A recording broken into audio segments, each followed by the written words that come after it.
Everyone, I'm Brett Boutwell, and my colleague Blake Howe and I have written this paper jointly, and we'll actually present it that way to you. So we'll trade off reading passages of the paper, and I'll get it started. Discourse on pedagogy within today's musicologies often centers on the content and methods of teaching, but less often on its structure. By structure here, I'm referring to the framework through which professors deliver their instruction, especially across the duration of a semester. Two venerable structures are, of course, the chronological one favored by historians and the geographically oriented area studies model that often frames surveys of quote-unquote world music. These are venerable for good reason, requiring no defense from us today, yet they also have weaknesses.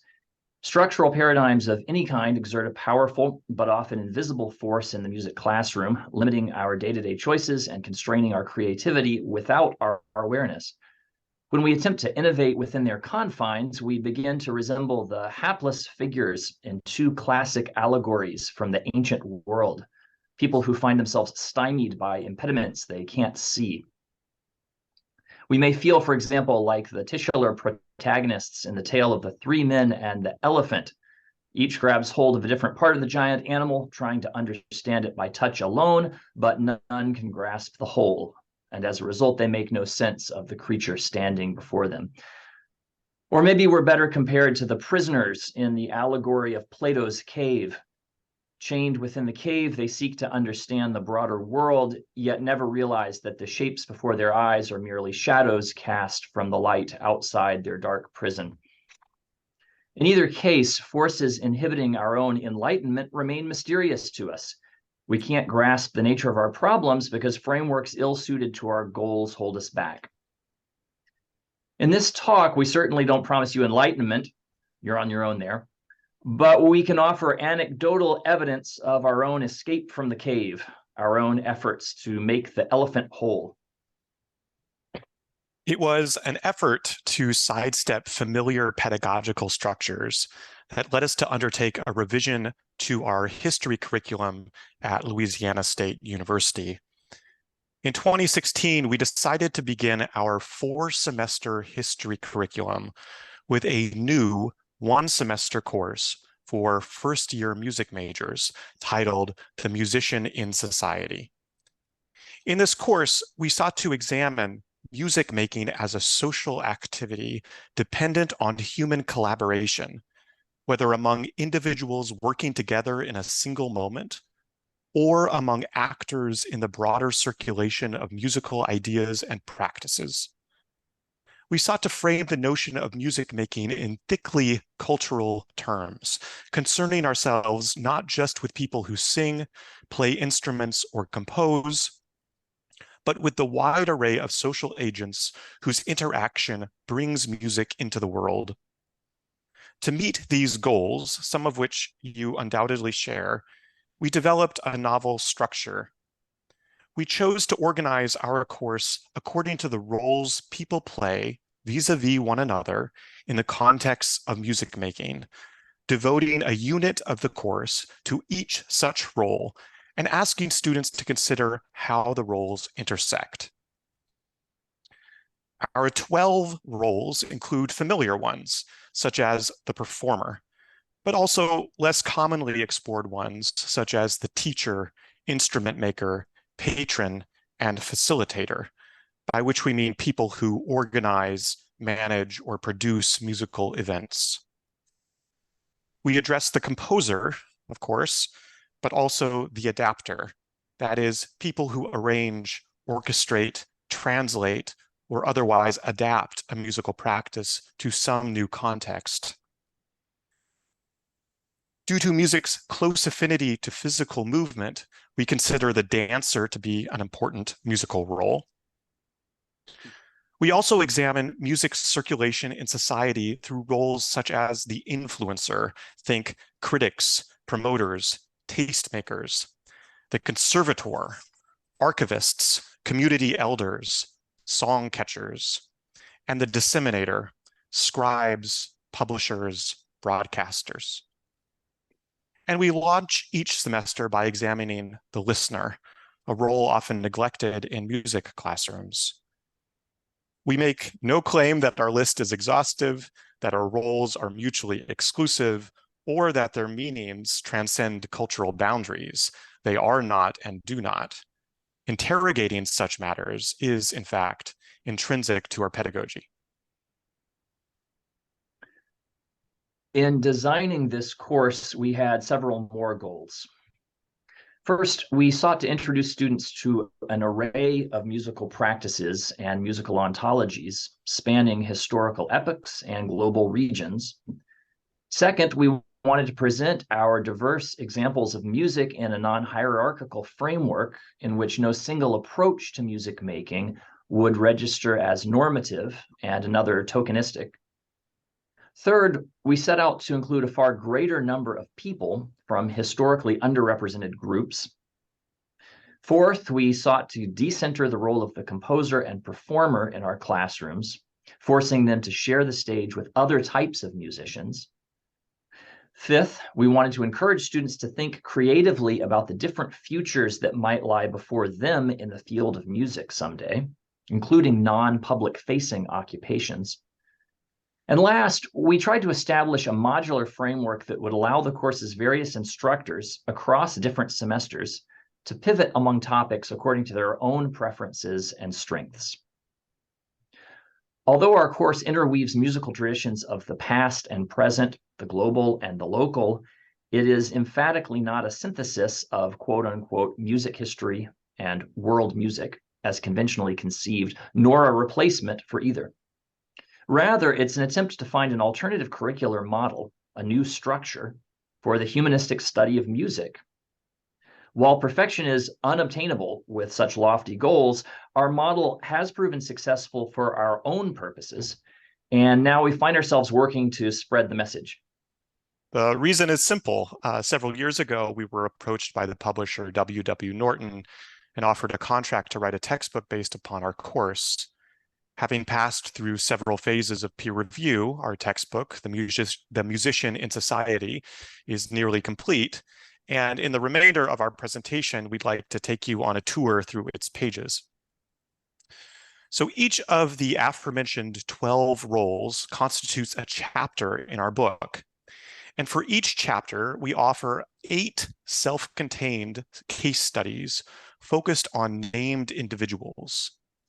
These case studies are designed, above all else, to pique our students' curiosity and engage their critical intellects. Each one is intended to constitute a practical daily reading assignment for today's university music students, especially those who, in our experience, may struggle with longer and drier readings. Our case studies show students some of the diverse ways in which a particular role in music has been occupied by people throughout history, around the globe, and within a mixture of elite, traditional, and commercial musical practices. Our goal is not comprehensive coverage in any sense of that term. Our case studies are presented only as snapshots of people involved with music, not as holistic overviews of subject matter. And we are not attempting to introduce students to famous or influential names, genres, or works. In fact, in selecting the subjects for our case studies, we generally avoid canonical topics and try instead to cover new ground and introduce less heralded figures, not for the sheer sake of novelty, but because it serves our mission. For one of the 8 case studies in our chapter on musical facilitators, for example, we write about the organizational responsibilities of chapel masters by focusing on the example of Manuel de Sumaya, an 18th century maestro de capilla in colonial Mexico City. One of the 8 case studies in our chapter on instrument makers focuses on the hip-hop innovator DJ Grand Wizard Theodore, who helped usher new musical applications for the turntable. In our chapter on teachers, we include a case study on Sarah Ann Glover, a little-known 19th century school teacher in England who made enduring contributions to the pedagogy of sight singing.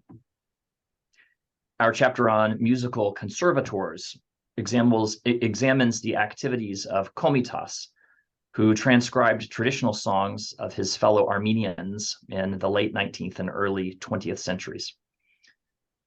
And our chapter on composers includes a case study on Yoko Kanno, who works in the contemporary Japanese television and film industries. As you can see, we avoid chronology, but not history. More than most history textbooks, we include studies of contemporary music, classical and popular alike.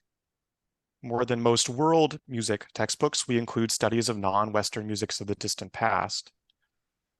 Because each of our case studies is self-contained, adopters of the book have the ability to choose their own adventure according to their own needs and interests, skipping, extending, combining, or reordering topics as they desire.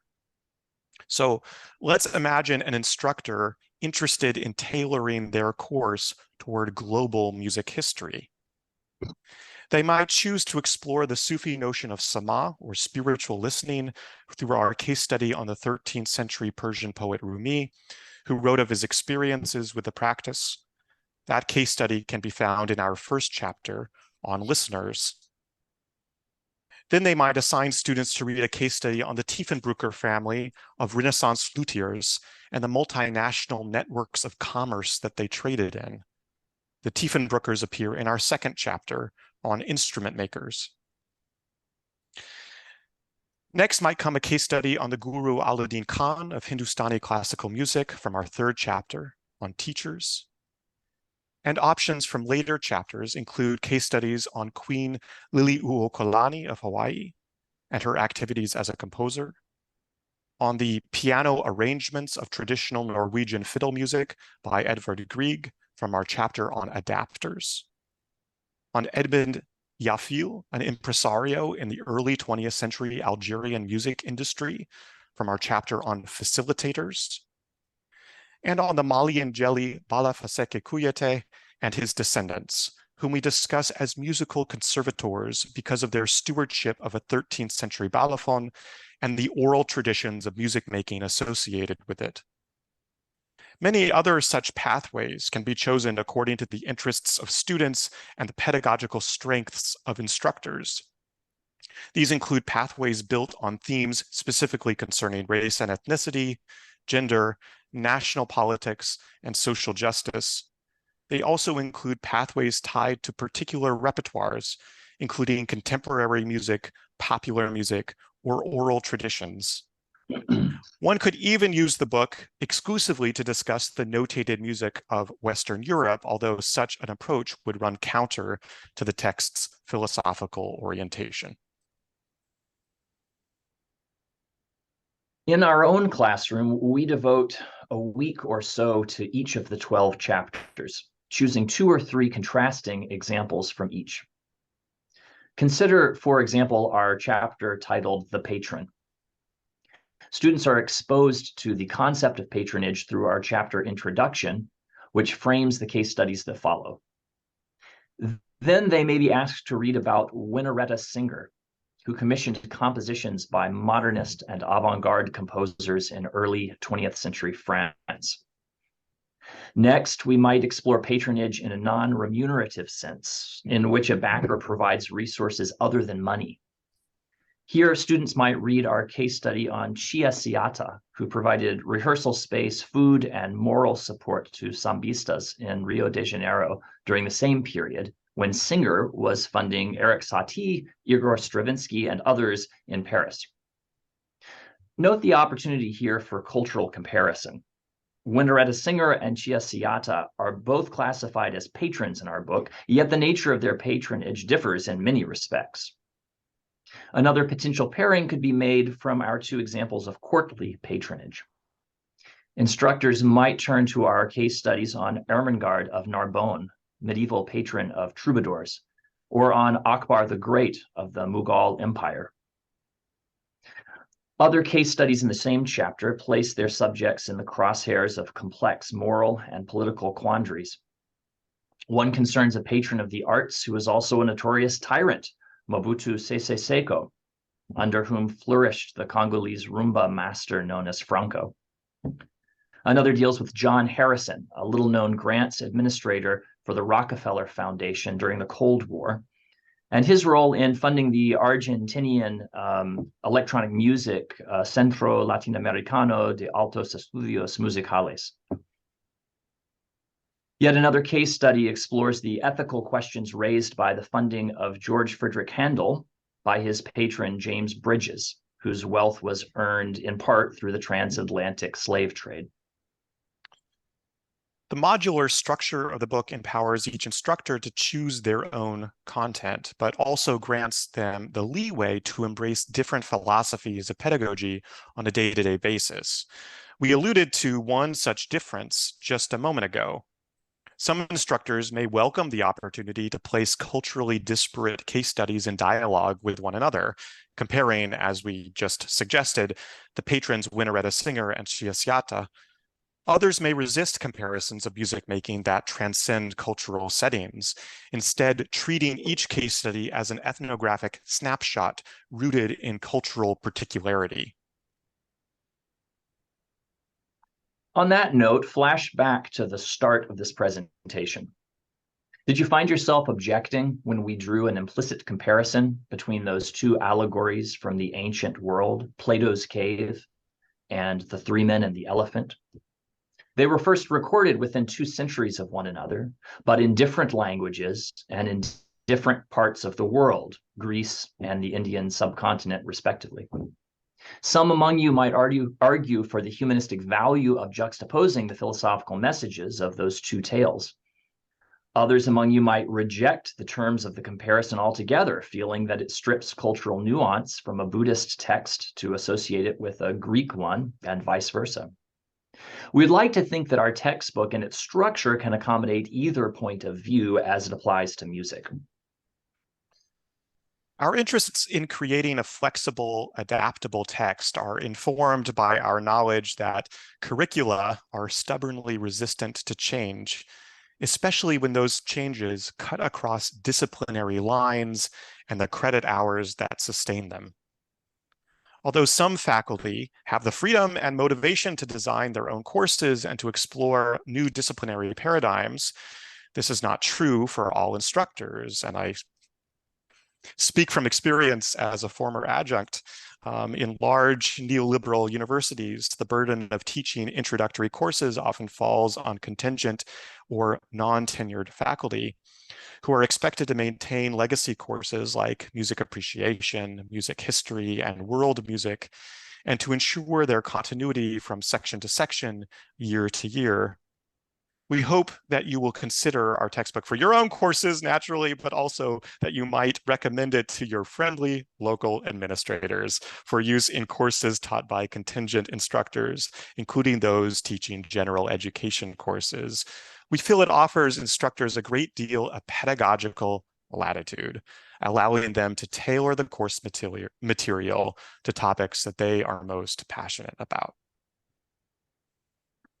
The musician in society is not the only answer to the dilemmas we outlined at the start of this presentation, nor is it a solution well suited to every potential user. Have we left one cave only to find ourselves trapped in another? We're the first to acknowledge that possibility.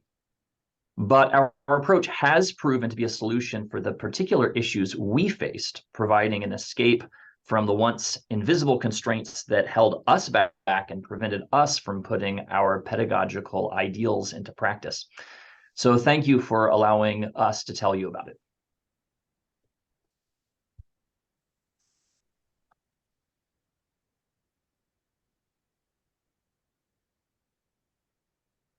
Questions? Yeah, thank you very much. That was really interesting, and it's really compelling layout and method to kind of flow through things. I had a question, kind of in light of your opening framing and kind of the myopic pedagogic dangers. And when you were going through the 12 roles, I kept wondering where like music scholars fit in, and it could be a lot of them. But I guess I wonder if you have any chapter that deals with, or a case that deals with, like what we all do in the musics. to kind of rectify the open concern? Well, I'll jump in here because there's two of us here and we're in separate places. And I'm not sure how Blake and I can manage answering, but I'll try to offer one answer to that. Yeah, we actually considered having a category akin to scholars and ended up eliminating it for some practical reasons from the book, but also because one of the strengths, or what we hope is a strength of our book, is a certain degree of reflexivity in the writing of the textbook. Reflexivity is obviously no stranger to scholarship, but very often textbooks don't show the student the man behind the curtain, as it were, the people whose own work has generated the text of the history or of the ethnography they're learning about. And so we try to actually draw in scholars by often quoting them directly and by pointing out their roles in having framed and structured the knowledge we're trying to convey in the book. So in a way, the scholar is represented in each and every case study. Thank you. I would also add that throughout our table of contents, you might see musicians who worked as performers, but also as scholars. And we acknowledge the multiple roles that any single musician might play over the course of their career. To take one example, Komitas was a prolific scholar of Armenian music, and we speak of him as a conservator based on his prolific transcriptions of Armenian song, but he was also publishing articles about the history of Armenian music as well when we speak about those scholarly endeavors. Cool, thank you.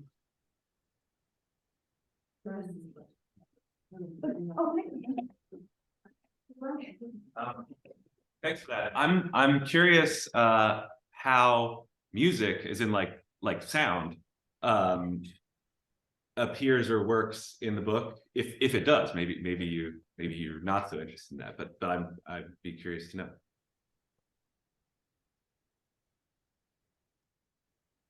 Well, go ahead, Blake. Well, we don't have listening guides. We don't have an anthology of music. We're really thinking about the people behind musical performances or musical works. That's really our focus. And we leave a trail of breadcrumbs for instructors who want to emphasize or want to help students through guided listening assignments. We include playlists, we include suggested tracks, but our focus is mostly on the people and the stories of their lives and of their careers. Brett, do you want to add anything? Yeah, I mean, we in framing this textbook, it's based upon a framework for a course that we developed, and I think in teaching the course, our approach in the classroom often involves some engagement with music as sound, music from the standpoint of style, and the elements of music in that regard. But one has to pick one's battles, I suppose. And in our curriculum, as it's laid out at LSU, our primary goal in this course was about music as a cultural practice, and as Blake said, involving individuals playing different roles. And so I would say that we allowed we allowed focused listening exercises to be something that instructors could choose to guide students in, but they aren't necessarily foregrounded in the text of our case studies.